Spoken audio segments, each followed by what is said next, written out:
a business. It's a business model, but we're just having fun with it, right? And we want to be known as the guys who provide deals and steals for the average collector. And it keeps it fun for us. It keeps it fun for the people who buy and sell to us, I think. And that's what we want. My name's Chris. Chris. I'm Joe. I'm Caleb. I'm Anthony. And we're Player One Sports Cards.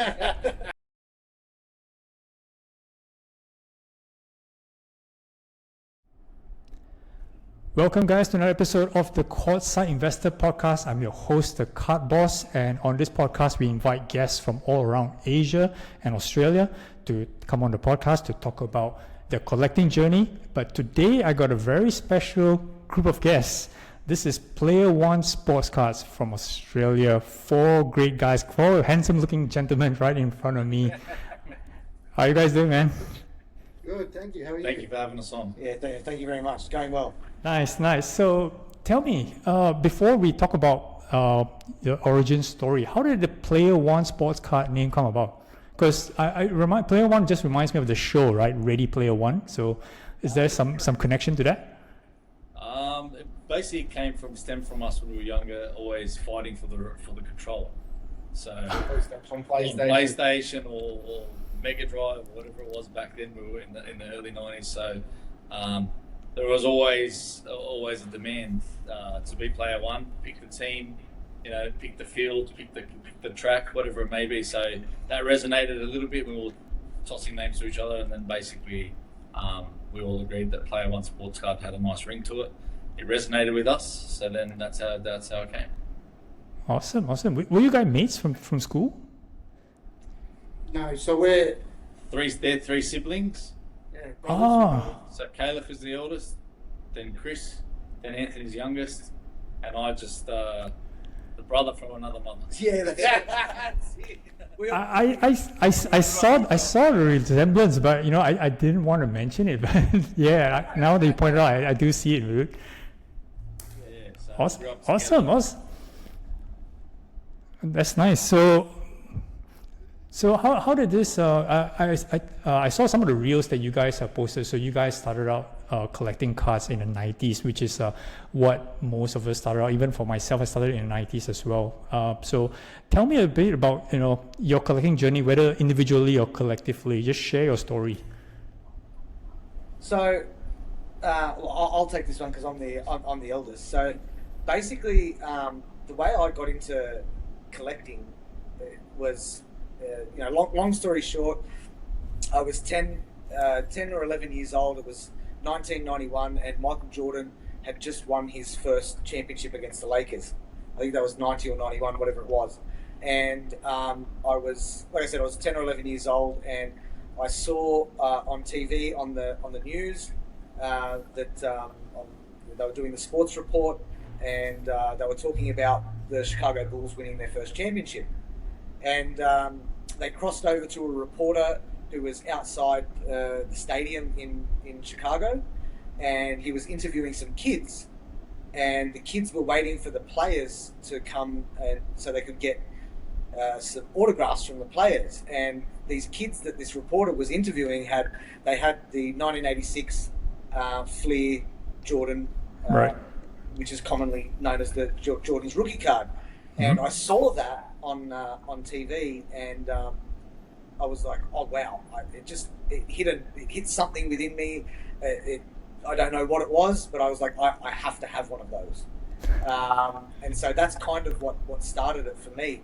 Initially, it was quite hard at that time to get any sort of basketball cards in Australia, but not long after, I think it was 91 or 92 when the basketball card boom sort of happened in Australia, and then it was on. So yeah, that's how I started, and then naturally growing up with these guys and seeing them almost every day, I'd show them my cards, and then I think naturally, if I could speak for everyone, that's how us two started. Yeah, so they saw that, and then they saw that, and then they were like, well, we want to do that too. Awesome. Were you guys all fans of basketball already, or was it just something that the collecting made you become fans? we're all big on all sports, to be quite honest. Yeah. We're like very sporty in both. Yeah, I can tell you guys are well built. Awesome. So that was like, 30 years ago. So what led you down the path to today, to, up to the starting of Player One Sports Cards? I think we kind of all throughout, like, obviously just through life itself and the journey of life, partners, marriage, children, that sort of stuff. We all took different journeys in terms of the hobby itself. We kind of not so much completely stopped the hobby, but in some degree, like, weren't aggressively collecting. But then Caleb sort of stubbed his toe back in a little bit, and I think there was a time where he went into a break, correct me if I'm wrong, and I think he hit a Kevin Durant logo. Whoa. Yeah, so obviously at the time I thought, what was the relevant, like, what was, so. maybe it was like a 10,000. Yeah, right. Yeah, roughly. So that was about, I think that was 2012. Right. And, Okay. And back then there wasn't any. There was no Instagram. I don't think. I think Facebook might have been around, but the Facebook groups and buying and selling on Facebook wasn't a thing. It was all done on forums, and the big one at the time was blowout cards. Correct. And so I don't know how I stumbled across it, but I did, and I went in and I had a look, and then I was like, and it just brought back all the memories from years gone by, and then I saw a National Treasures case break on blowout cards, and I think it was 2012, and then so I bought a spot and I hit OKC. And in that break, I hit a Kevin Durant Logoman auto. The one that numbered to 5, right? Number 3. Three. Yeah, that's right. So ironically, was that the one that was sold recently on Alt for like $37,000? No, my one was numbered 3 of 3, I think, or one of 3. Right. That was 2 of 3. Yeah. No, my one was numbered 3 of 3. Right. I'll have to check. And do you still have it? No. All right. I had every intention of keeping it, Mm-hmm. but there was a really big Kevin Durant suit collector in Hong Kong, Right. and he would message me on the forum, on the Blowout Cards forum, probably once a week, asking me for it, and he would make offers, and I would just say, look, I'm sorry, I'm keeping it. And then eventually he made an offer that I simply couldn't refuse, and so it went to that collector in Hong Kong. Awesome. So we're digressing a bit. Why I'm actually keeping on that is because I recently picked this up, and I wanted to get that Durant from the auction. Oh wow! Oh, well. Yeah. So this is a 2012 Just give me this LeBron. one sec, because we're a little bit far away. Amazing. Sorry Yes. about that to everyone watching. No worries. So I wanted to get the Durant to pair together. Oh wow! Yeah. So the last comp on that card was about, I think, a year ago, was like for about 15K, I think. So I was ready to go 15 or 18, I can't remember. So I was ready to go up to 25 for the Durant in that auction. I think it was 2 weeks ago, but it flew up to $37,000. Wow. Yeah, his market's quite up at the moment. We were just discussing that earlier. His market is quite strong at the moment. Yeah, I mean, Houston's got lots of potential, so Yeah, definitely. good. All right, so sorry, digressing. So please continue. So yeah, I went in that break, and then that sort of kicked it off again. Obviously, I told these guys that I'd hit the Kevin Durant, and then all of a sudden made it all exciting. Went back into our wardrobes, pulled out the cards, started looking, Uncover all the treasures. Wipe the dust off the boxes, and just started looking through. Obviously, found some things that were interesting that had obviously gone up in in big value, and they gave us an opportunity to obviously trade and sell and start off with that. So yeah, But this was around 2012, 2013. So you haven't really caught on to the peak of the market yet. So this was it was significantly more valuable than years prior, but definitely not the pandemic wave yet, right? Yeah. No, No, definitely not. 2020, that ride from roughly 2020 to 2023. In 2012, 2013, we were all buying Kobe autos for $200. that was sort of the way the market was then. As Panini was still fairly new, and they were just dumping out, correct. It was Kobe autos in their products. So the last guest I had on the pod just before you guys was from Singapore. So he was on a quest to collect 81 Kobe autographs. This was early year 2010, 2011 when they first swapped to Panini. So he was buying Kobe autographs for $90 a piece. Yeah, insane. Yeah, back then. So it was a different time, man. Yeah, very much. Very different. So let's fast forward a bit towards the pandemic, because that's where a lot of people really, got back in seriously. So what were you guys doing at that point in time? We were still just dabbling in the more as hobbyists still at that time. Mm-hmm. But obviously everyone was riding the wave, and there was lots more potential to make more money, and then there was more people coming to the space. There was FOMO. It was a good wave to ride if you were smart and not too greedy. And so what happened after that? I think we decided to buy sort of lots of cards at a time, and we were on a Facebook group, and we sort of started selling cards on the Facebook group, and then we decided to just... Yeah, I guess... It started from that. Yeah, I guess the way Player One actually started was we were all individual collectors. Yeah. Right? Mm-hmm. But, as collectors, and especially in this sort of, sports cards and things like that, prices fluctuate like the stock market. We all know that. So naturally, even though we were collectors, individual collectors, naturally, you may buy a card for $100 and then for $100, and then in a month's time, it's worth $200. So whilst we were collectors, individually we were looking at, well, I can make a little bit of money here. If I buy that, I think it'll go up, etc., etc. Yep. And then, so we were all doing that individually, and then there came a time where a gentleman had a large that was getting out of the hobby. He had a large collection for sale, Mm-hmm. and it was Joey that actually found him, and we negotiated a deal with him to buy his whole collection. Mm-hmm. And just a slight caveat to that, and this will lead to exactly why sort of Player One exists.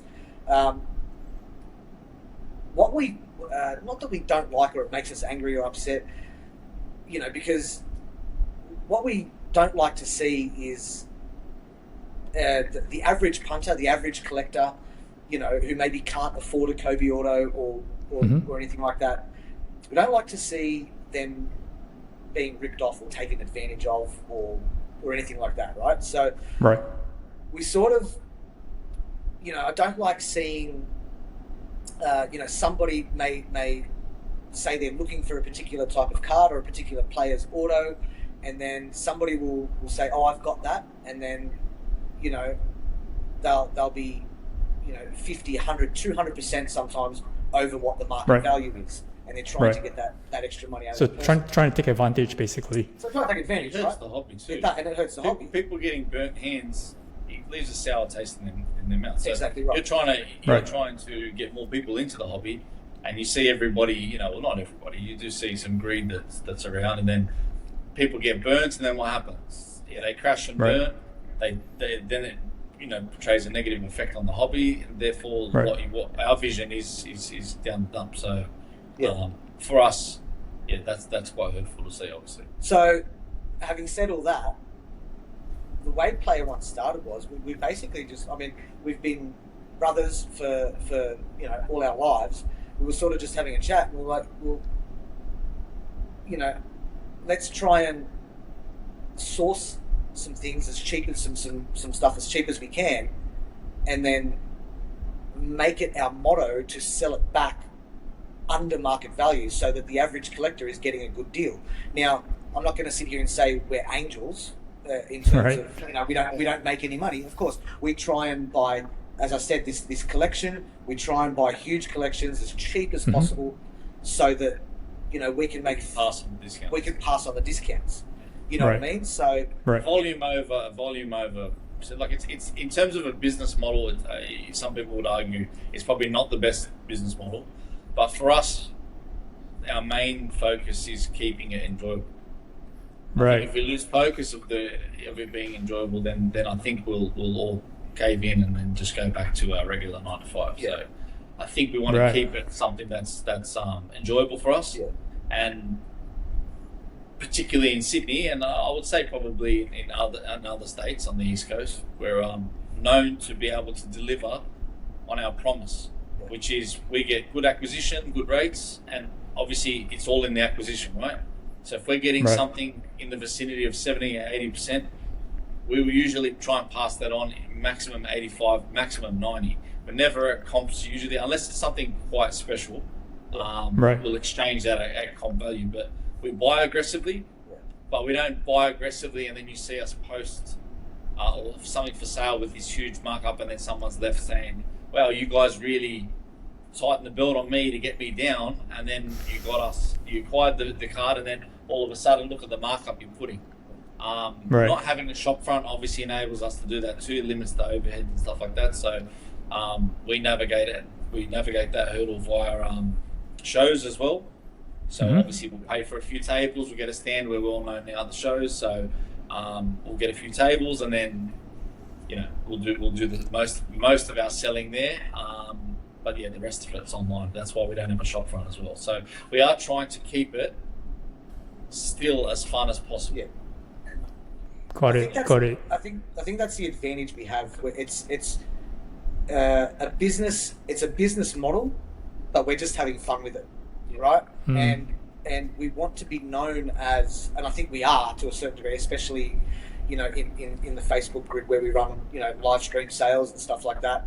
I think we're known as the guys who provide deals and steals for the average collector, and it keeps it fun for us.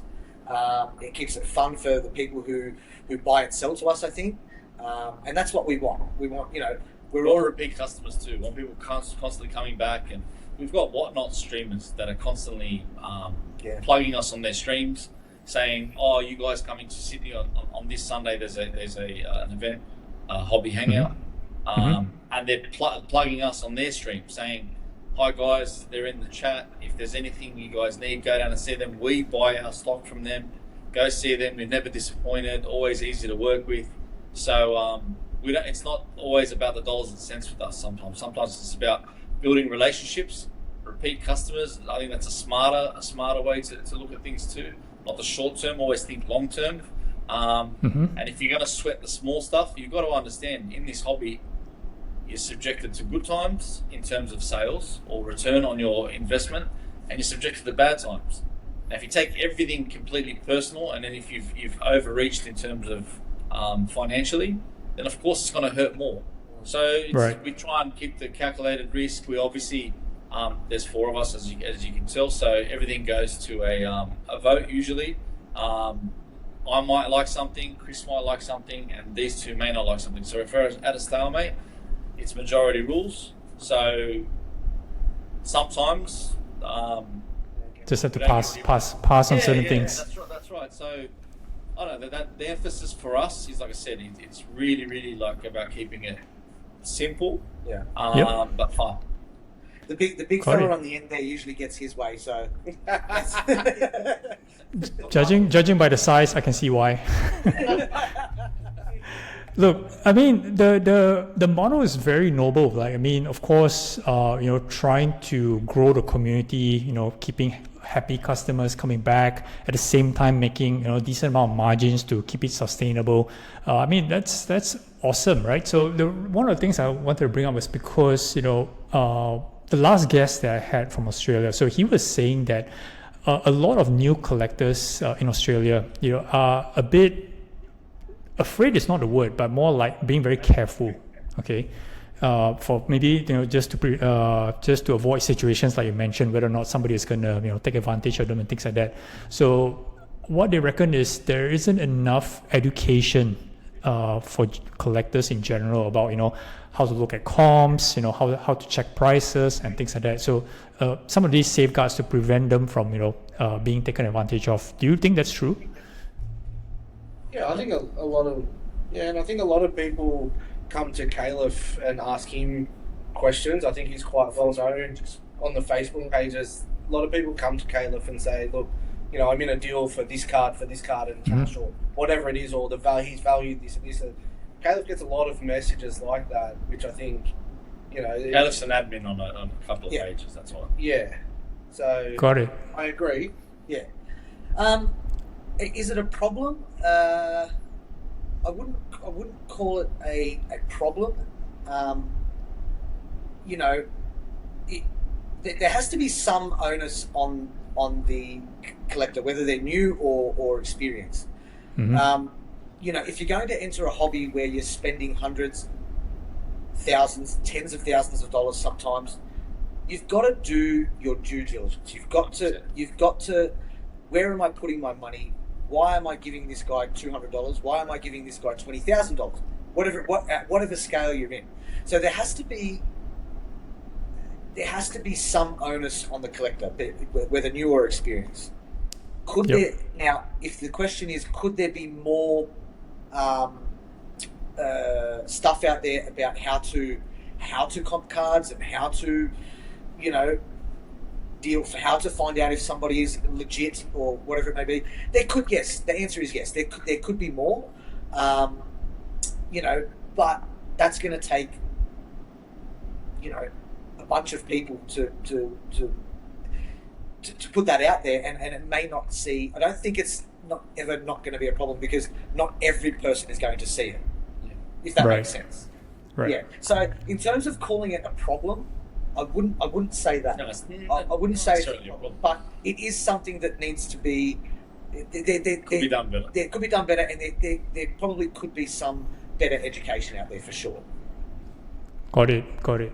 So one of the things I wanted to share was like Malaysia right now, our market's very small compared to you guys. Okay, so boxes that we're opening here locally are still like blaster boxes, things that's when you translate within the $100 to $150 and under. Okay, so they're not at the level of expensive boxes. So definitely the cards that they own are not of that higher level, but yet they are still being very cautious because it's still significant amount of money being spent on cards. So they're very careful when they're trying to talk to people to buy and sell. So the market here is very timid in a sense. So whereas Australia, what I noticed is it's getting more robust right now. Of course. It is. Awesome. There is things that you can access, like Caleb was saying, with the whole due diligence. If you do some background research and ask the right questions, like anything, crypto. If you're entering the crypto space, do you enter the crypto space because your friend has Bitcoin or because you want to invest in it?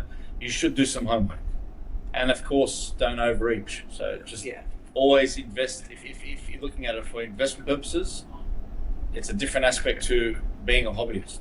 If you want to acquire something because you thoroughly enjoy the aesthetic of the card, or the player resonates with you, or the particular photo or image depicted on the card is a game that you remember. Sometimes value or comps isn't really necessarily the biggest thing, unless you're getting 5 times overcharge. But if you're 5%, 10% over and someone's gouged you, I think it doesn't really matter in that aspect. So the education is there. I just believe, like Caleb was saying, the onus. There needs to be some onus on the investor, on the hobbyist, on the person that's putting money out of their pocket. You got to take responsibility for that. Yeah. Awesome. Good words, man. Good words. And just on the Australian market, right? I think whilst you're sort of saying that the market where you are is slightly timid, it is getting a lot more robust in Australia. I think the advantage the Australian market has that is if somebody's you getting into sports cards, Australia, Australia is a nation of we love to gamble. It's almost an Australian pastime, you know. Australians love to gamble, so I think some of the way these new collectors get into the market in Australia is by stumbling upon a break and going into a break or going into a repack or something like that. So it's slightly different, and then you're less timid when you're gambling than when you are investing. Because if you're investing, you're like, oh, well, what am I investing in? But because gambling is almost a pastime in Australia, it's a little less timid, if that makes sense. Yeah, so quite funny you mentioned this. So I had Craig, NBA Cards AU on. Oh, yeah. So we were talking about, he was breaking boxes, right? So he's famous for breaking Bowman's Best and all those older boxes, right? Which is like $1,000, $1,500 a box and things like that. So I was telling him, look, I can't bring to myself to break a box, right? And his answer is, look, I'm Australian. Gamble is a pastime, man. Yeah, it's quite funny. So, okay, back to Player One Sports Cards. So how I actually got to know you guys was through the reel that you had on the Hobby Hangout XL. Okay, we'll touch on that a bit later. So you guys set it up there, awesome reel. Got a lot of good vibes from that video. So aside from setting up on shows, what's your core business like? You mentioned you do sell and whatnot as well. So give me a bit of how does Player One Sports Cards operate in the space? Obviously, like we utilize eBay, Facebook, Instagram. Obviously, we make contact through there as well. We made a decision at this stage not to jump onto whatnot. We've set up the accounts and everything's in place to do so. But for the time being, I think we wanted to take a step back and just. We're very familiar with the space. We've bought a lot from, especially the US market, from whatnot. So we know how everything works. I think we just wanted to take a step back just to see how it gets off the ground here in Australia, before we go head first into it and commit completely. A lot of guys have done that. They've left their full-time jobs and their careers. They've literally changed careers, and they're 100% invested in whatnot and in that space. But obviously, you can, as you can appreciate, it's a substantial amount of volume you need to turn over to make that.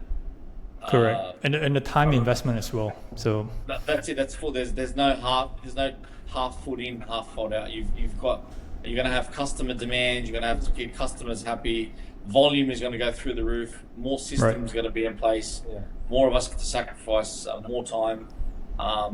So we just made an executive decision just for now, just to take a step back and just see how things pan out.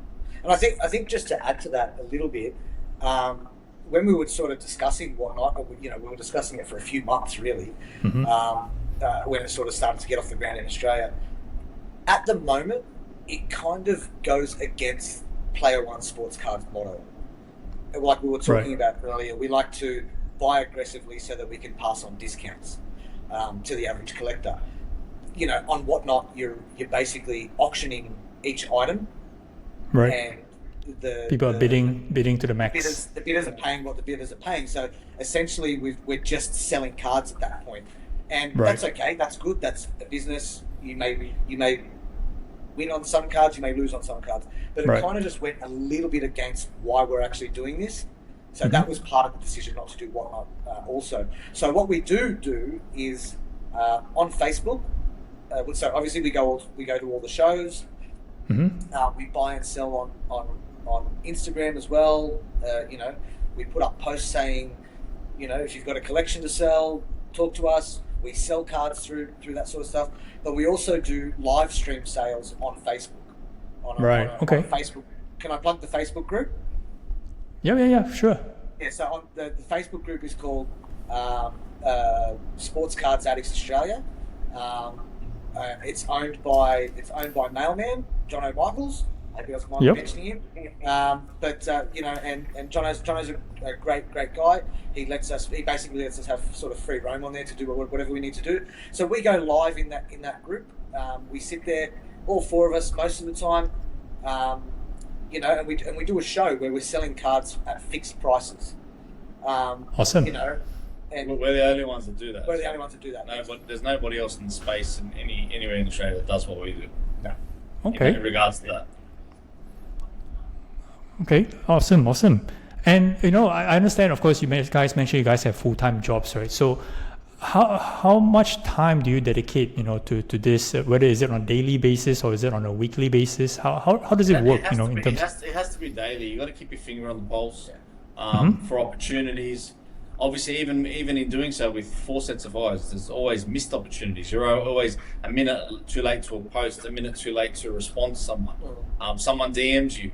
You reply back. By the time they receive it, they've already obviously sent out the DM to 6, 7 people. So sometimes you miss the boat. You got to be sharp. You got to be quick. Yep. We don't fluff about with things too. We're very direct in terms of our offers, and if we can negotiate and agree to something, we're very quick and prompt to get the deal done. We're efficient. Easy to deal with, so yeah. So a lot. Awesome. So to answer your question, a lot of hours, like all four of us, every single day. Is there a segregation of roles between the four of you? Like, you know, is Chris in charge of something? Is Joey in charge of something? Or you guys just mix and match all around? Yeah, there is a little bit of roles, but we do still all overlap. Yeah. We Right. still overlap to a degree on most things, but there are certain things that people take charge on in terms of. Yeah. It's just where their strengths happen to be. Yeah. All their roles at work and enable more things to be done in certain time frames. So, Like for Awesome. instance, the Instagram posts and stuff like that is looked after by Chris. So if you're ever talking to us through Instagram Messenger, 9 times out of 10 or 8 times out of 10 probably you're talking to Chris. maybe responses Right. from us. Exactly right. Anthony does most of the media and marketing. Yeah. So those reels that you mentioned, stories and stuff like that, usually come from Anthony. And then myself and Joey just sort of sit back and do nothing. So I guess you know, 3 of you being brothers and a close mate, how often does disagreements happen? All the time. All the time, every day. Every day. And normally who wins? Oh, The big guy. I'll tell you Oh. how it goes. I complain and sook. Yeah. Chris manhandles us. Yeah. Caleb sits back and relaxed. Joey's the mature one and sorts it out. Yeah, there you go. That's how it That's happens. basically how it happes. All right, good to know. I'm pretty sure the audience is going to take note of that, you know, to understand how to run the business next time. Just have the biggest guy call the shot, right? Awesome. Okay, maybe let's touch on, you know, you guys have been, you know, friends for years, with cards for years. Tell me, from the Player One sports card perspective, since the day you guys decided to set up, you know, a business together, what's the major challenges you think that you guys have faced? Not amongst yourselves, but, you know, in the market in general. What do you think are the challenges that you guys have to, you know, time and time again have to fight through? Look, as much as we touched on earlier in relation to, it's not all about dollars and cents in regards to us wanting to constantly turn over larger margins. I think the aspect of the concern of you don't want to fail at something you're doing too, at the same token. And as I'm sure you're aware with the sentiment of the market, just because you and I like a player or like a particular card or like a release doesn't mean the rest of the market likes that. So Right. the hardest thing is staying on top of that and trying to, there's a little bit of guesswork, there's a little bit of Prospecting. For sure. calculation in terms of is there potential for this, and then obviously keeping each other in check. So there's times where sometimes our thought process might go a certain direction, but we always rely on each other to sort of keep each other with the approach. Okay, like what are we doing? Is it risk versus reward? and then balance it out. So the biggest challenges is obviously trying to stay competitive, because we're trying to stay niche in the sense of acquisition at great prices, but also passing on that great price. That's the big thing for us. We want to set ourselves aside from everybody else. Everybody else is doing the generic stuff. Buy at 80, sell at 85, or buy at 90, sell at 95. We want to try and keep things a little bit lower, just to keep things turning over. And I would say that for me, one of the biggest things is we're not money driven, but at the same time, it won't be as fun if we're constantly losing and losing and losing. Of course. I genuinely believe it will take the fun out of it. It will have an impact on us. So while we're a business, essentially, we have the advantage of, we all have a career. So we have the advantage of we're not relying on the business. So whilst we're a business, it's still a hobby for us at the same time. Right. If that makes sense. Right. Yeah, I do get it. Yes. So we don't encounter as many challenges as a traditional business would. If that makes sense. So like Joey was saying, our challenges are our disagreements sometimes. And stuff like direction. What are we investing in? What are we going to acquire? Yeah. Do we all agree? Do we disagree? Sometimes it's a stalemate. Sometimes there's missed opportunities. Sometimes you're scratching your head thinking, should I, shouldn't I? Sometimes we miss the boat on things. But I think ultimately it's like I said from the beginning, it's keeping it fun. But if we were constantly losing money and then we're shelling money out of our pockets, I genuinely believe then it would start to tarnish the shine off the fun of it for us. But we're not money driven. It's not the only reason why we're doing it. But if you're constantly at a loss, it's almost like you're losing a game where you're going to keep showing up and losing and showing up and losing. True. It does hammer on the ego as well a little bit. So. Yeah. That's completely true. So I guess, you guys have the benefit of having the four of you together. I guess that's the key element to this, right? The four of you guys being together, on this journey. Because I can imagine if, let's say, one of you were to embark on this thing, it can get pretty lonely, right? Trying to do something that's far, quite a very big, noble endeavor. That's what you guys are doing, which is I do admire. But having to do it alone is not as good as having four of you together. Oh, most definitely. We bounce off each other. We rely on each other. Yeah.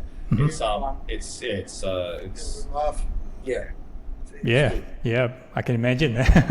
So, question. So obviously, you guys comb through a lot of cards. A lot of cards come through your way before it goes back out. Is there, I'm pretty sure you've seen a lot of cool stuff, right? So, is there any, time at all whereby you think that, hey, I would like to keep some of these cards, because I like these. All the time. And what happens? What happens? We usually will have a soft argument. Like it's a friendly argument. Sometimes we do a coin flip, like just recently, like 2 days ago. Yeah, easy. We acquired some notable nicknames, and just the novelty of having them. I think they're like a beautiful set. It adds a little bit of a different dimension to the hobby. Yeah. Having the notable nicknames and the inscriptions, as I'm sure you're aware. Yeah. And a couple came in through acquisition for us, and Anthony and I both said, you know what? Maybe for the interim, we'd like to have them, and we both said, we'd like to buy them from Player One. Yeah. So obviously, first we come out and we ask everyone, is it okay if we buy that from the business? And then if everyone agrees, then that's the first step, and then that's great. And then the next step is, okay, if there's 2 people, 3 people, well then it's a coin, either flip a coin or pick a number. Something has to be something that's random so that it's fair. And as it turned out, it was Anthony and myself, and we did a coin flip. I picked tails. Tails landed, so I got to buy the cards. So it does happen. But that's a simple way to do it. And there's no fighting. There's no. To be honest, I can see Chris waiting over there. Just wondering. So when's my turn, man? Yeah, but that's a very. He's the Hakeem Olajuwon collector. Yeah. Nice. Very rare to find one these days. Yeah, because I guess we all have our own PCs, our personal collections. We all have our own personal collecting goals as well. Yes. So I guess to also add to your question, like if we buy a collection off someone and there's we kind of instantly know, oh, Joey would like that, or Anthony would Right. like that. So, because we know what each other like and what each other collects. Yeah. So We do give the opportunity straight to those Yeah, people. Obviously, exactly. first they get first dibs. Yeah. But yeah, most of the time, we're buying our. It doesn't happen all the time. Is what I'm saying. Right. But yes, sometimes it does happen, and it gets sorted out by either, well, Joey collects that, he wants it, sure, he can buy it, or if they both want it, they coin flip it, whoever wins can buy it. At the end of the day, also that we fall back on is if one of us has something, it's almost like we all have. Yeah, exactly. Got it. We have I that guess also. sensation too. Like if Caleb has his collection, I can always go and admire the card and X, Y, Z. The same admiration for the card, whether it's in his collection or my collection, we still get to hold and appreciate the card. So it's kind of like much the same, if that makes sense. Yeah. Like Yeah, it does. It that's does. mine and that's mine. It's sort of like we have our collections, but we're happy if one of us has the acquisition. Yeah. So Awesome. I guess it also comes down to the very beginning, the purpose of Player One, right, whereby you're actually trying to deliver something quite noble to the market. So unlike some traditional businesses whereby they're financially driven, so they need to be a clear distinction of what's PC and what's inventory, because it's about growing the business financially, correct? So for you guys, it's more casual, it's more friendly, so it's okay, to once in a while, indulge, I suppose. Of course. of course, Like, and that's part of keeping it fun. yeah. That's right. Yeah. That's right. That's what keeps us so balanced. Yeah. But, I mean, don't get us wrong either. Yes, like, you keep saying it's sort of a noble thing that we're doing. It's just something that we want to see happen in the hobby. We want to see the average person able to get a good deal. Again, don't get us wrong. We do make a little bit of a margin. We do keep this thing going by making a profit. So we're not taking a loss, but we're just trying to pass on savings as best we can. Yeah. Got it. So leading to that, so what has been the most rewarding, specific situations that you have encountered, that this is a good feeling to you guys of what you guys have achieved today? What's going on, Dallas? Yeah, just quickly before we mention that, I guess for me personally, when we do a live stream on Facebook, I love Stress. no the messages that we get, or the messages that we get after a live stream, Even during, like, thank you so much, I got a great deal, I didn't buy anything, but that was an amazing show. It was really fun to watch. The chat was great, all that sort of stuff. I love seeing that, and it makes it all a little bit worthwhile, if that makes sense, And over the last few years, we've sort of built this thing, and we're all going to the Dallas Card Show in November. Awesome. So that's where this thing has taken us. So we'll be a vendor at the Dallas Card Show come November. Nice. Yeah. That's just me personally. Like, that's those messages that we get after, or we even get messages if we haven't done a show for a few weeks or a month or two. If we haven't done a live stream show, we get messages saying, "Hey, I loved the last show you guys did. When are you guys doing? When's the next show?" I love getting those messages. It's really rewarding. How about somebody else, Anthony? No, that's pretty much that's the same as mine. Yeah. For me, then it's the ability for us to give back. Yeah. So at shows, particularly in person, there's nothing more rewarding for me personally to see like a father and son or daughter that's come to a show, and you can see them pulling out their $10 or $20 and looking with these shiny cards, not having the faintest of clues of what they're looking at by rights, but they're trying to share an interest in a space that resonates with me, thinking, okay, that's when I came into the space, and being able to say, okay, guys, like this kid's got $20, the card's worth $40. Are you guys okay if we just give him the card? Yeah. Like, let him just take the card, and obviously we'll have a quick little chat about it. 99% of the time, it's a yes. and then just seeing their face saying, "Oh, you should, like, how about you have this?" Yeah. Just light up, right? Just makes it all like, you know, all of them. You can do a deal and your heart might race, but there's no gift like giving. You're not going to get that sensation. Like, it doesn't matter how much profit you make on the card. You get excitement. You just won't get the privilege of that sort of sentiment when you see a child. Like, at $40, it's not a large sum of money by any means, but giving them a card like that and then seeing them and then drawing on the fact that you may have just started something, like we're, you know, look at our age, we may have sparked something in this child. In 40 years, he may be sitting in the same seat as us. Yeah, that's true. Doing the same gesture. So, for me, that's very, very rewarding for what we're able to do, because our business does well. Yeah. We're able to give back, and for me, that's massive. For me, in particular. Yeah. Cool. Chris, you've been quiet. Is there anything? He's thinking about his Hakeem Olajuwons. That's why. Cool. Awesome. So obviously, you guys, you know, have built an excellent foundation, you know, leading up to where you are today. I'm sure you guys are looking forward to, you know, continue to expand on this. Is there a specific goal or ambition that you'd like to achieve, you know, in the near future for Player One Sportscards, or for you guys personally? That's a good question. It's a really, really good question. I don't even think we've thought about that. We've tossed a couple of ideas at each other. We've said, should we consider doing what exactly yourself, like interviews? Should we do a podcast?